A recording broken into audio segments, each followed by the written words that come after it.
All right. Week 7 and 8 and 9. So this is my last video to you for this class. So first, thank you.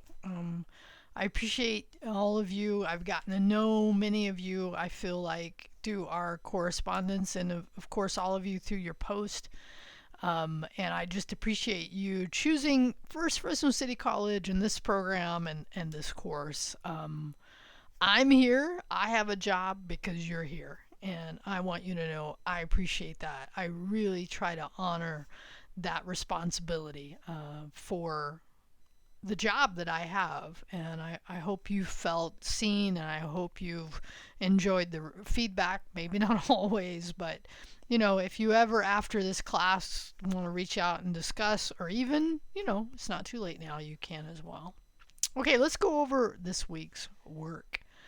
So in week 7, you have a discussion which is about cybersecurity breach events. And what I want you to do here, and part of being in this industry is keeping up with what's going on, right? So, like, one of the things you can do in this post, and remember, don't post a question and then the answer, write a narrative that encompasses these ideas, is how do you keep up with current events, right? How do you keep, is there a particular podcast that you watch? I know we've already done the darknet. Some of the darknet stuff is definitely older, so it's not current, but there are other ways. There is so many ways to keep up with security, cybersecurity. And in this case, most of them will focus on data breaches. The challenge sometimes with data breaches are there are so many that do not get reported because the companies, for whatever their shareholder reasons, right, don't release the content unless they're major events and they have to.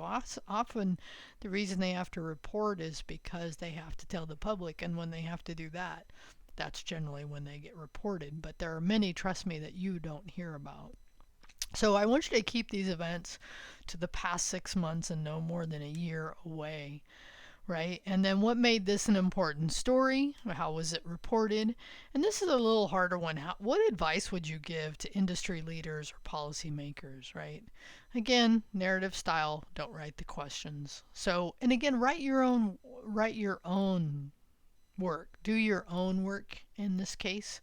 And if there's a question, trust me, I've been asking a couple of people when I read their post, I'm like, is this your writing? So, do your own work. Post by Wednesday for attendance, right? And Thursday to do that. Remember, it's worth, actually, it should be, 15 for 2 posts. Is that right? Yeah, that's right. 15 for each one would make it a total of 30 and 70 for the post. Okay, so now this week, our topic in week 7 is all about security basics, right? So this is the thing that many of you thought we'd probably start with, but because this is an IT fundamentals course, we didn't. And that's why you're going to get it in this case. But you know what? I do need to talk about something I forgot up in here. So let me go back. One thing I've provided to you, back in the overview, is something that I think is worth checking out, which is Professor Hodge, who also teaches this course, wrote up a reflection from taking the exam. And I definitely suggest you check out his reflection here because he reflects on something I've been trying to also kind of get across to you, is that in a class like this, you're getting introduced to topics that you really just want to say, now that I've introduced this, how do I then take that knowledge and learn more, get the skill, right? You want to be able to take things because in school or in life in general, sometimes you just get introduced to a topic that you then, especially in tech, man, have I learned this many times over. It's my responsibility to then help myself gain that skill if that's on the list of things I want to do. And so it's worth looking at that because this class is intended to help you start that process. And yeah, taking the exam will help you see how well you've translated the concepts, but you definitely want to also get the skill, and that's something that he talks about in this reflection. So check that out. Anyway, a little bit of a tangent there, but it's related to week 7. Okay, so here we are at our security basics. Of course, so we have the PDF and then the exam for that, and then the videos in between. Okay, so the last thing for this week 7 is your last presentation. So this one's going to be different, and I'm changing this requirement for this semester. Is I want you to, you don't have to update your research doc, okay, your table of contents. You don't have to do any of that, but you do need to do a presentation, again, 2 to 3 minutes long. But what you want to do is find some aspect of your selected topic. Again, don't go off on a different direction. Your selected topic, and focus on something more technical and go over that concept. Because part of what you're in now is in IT is you want to be able to talk about a more technical aspect. Now, some of you haven't seen any, we're recording ahead, so I haven't seen any of the pull the thread yet, but I may see some of that there. But this is even taking that a bit further. Some of you may have, some of you may have not. But in this case, the last one, the last presentation, is actually to do a 2 to 3 minute presentation focused on something technical regarding your topic. Now, in this case, I've given you a couple of suggestions and kind of just a general catch-all, but you could do a demonstration of some aspect. So in this case, you can use a PowerPoint, but you don't have to. If you wanted to just present something technical about your selected topic, you could figure out a different way to do that besides slides, but slides are fine as well, right? So you could either do a demonstration or you could discuss one aspect of your selected topic that goes into more technical detail, okay? Again, because you all have different topics, it's a little harder for me to give you suggestions. And by the way, if you want, come see me. I'd be happy to help you with that. Right? Or in this case, I've given you a third bullet. Come up with something else as long as it's technical in nature related to your topic. So you get to choose here, right? And here's my suggestion. I've been saying this: output to MP4 file, right? Upload to the cloud. Provide me a link here. And then you'll share with the class next week, in week 8, which I'll go over now, your file as part of your last discussion. Okay, so make sure you've tested that by doing incognito and that you've shared it correctly. That way next week you're good to go. Okay, so for your last week of regular coursework, right, because in week 9, here's the date, March 6th. And make sure you keep that. I'll talk about that next. But your last discussion, now we don't have any other thing besides, and this troubleshooting is, God, such an important topic. I still, the more I know, the more I do and learn about technology, the more I hone my troubleshooting skills.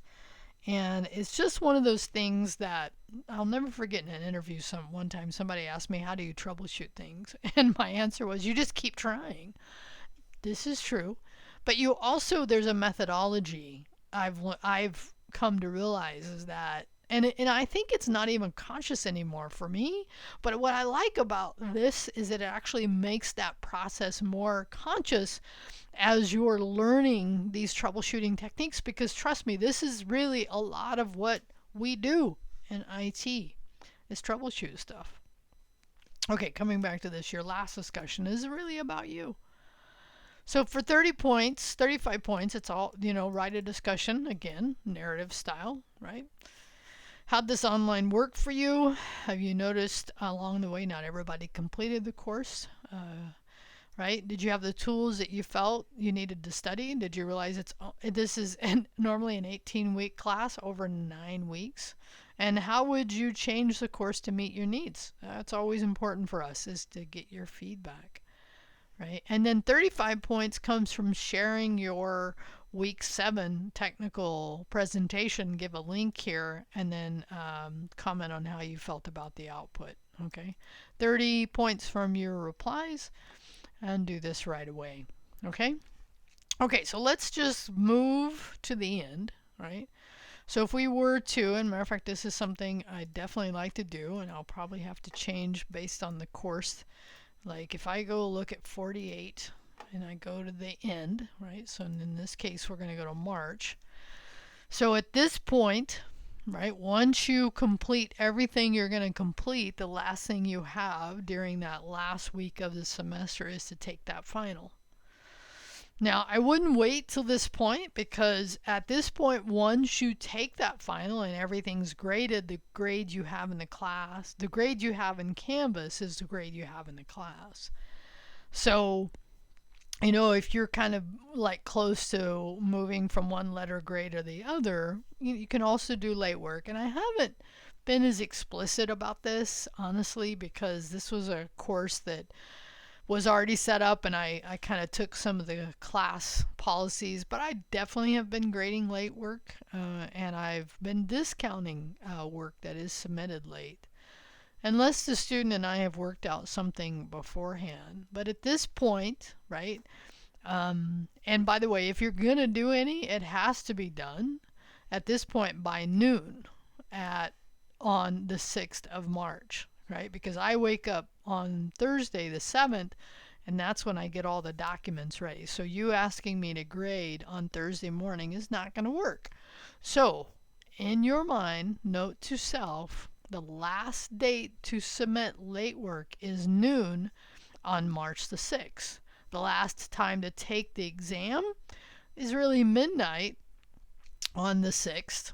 And really what I would say, and many of you probably have already figured this out, before I wake up on the 7th. It's not like I have the item flagged to not be available, right? I really say if it's there when I go to grade it, it's there.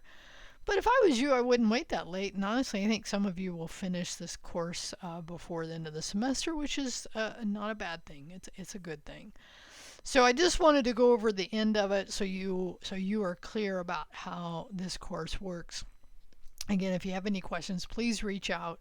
If you have any questions about how this course ends, any other topics related, or just to touch base as well. And if you're on Discord, cool, hang out there. I notice it's been pretty quiet this semester, but I always look forward to connecting with you whatever way works. Typically for me during the course, it's in the inbox.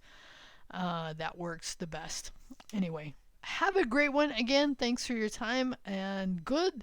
I don't want to say good luck, although that's always important, right? But I really look forward to having more and more security professionals come out of this program, and this is such an exciting time to be in this field.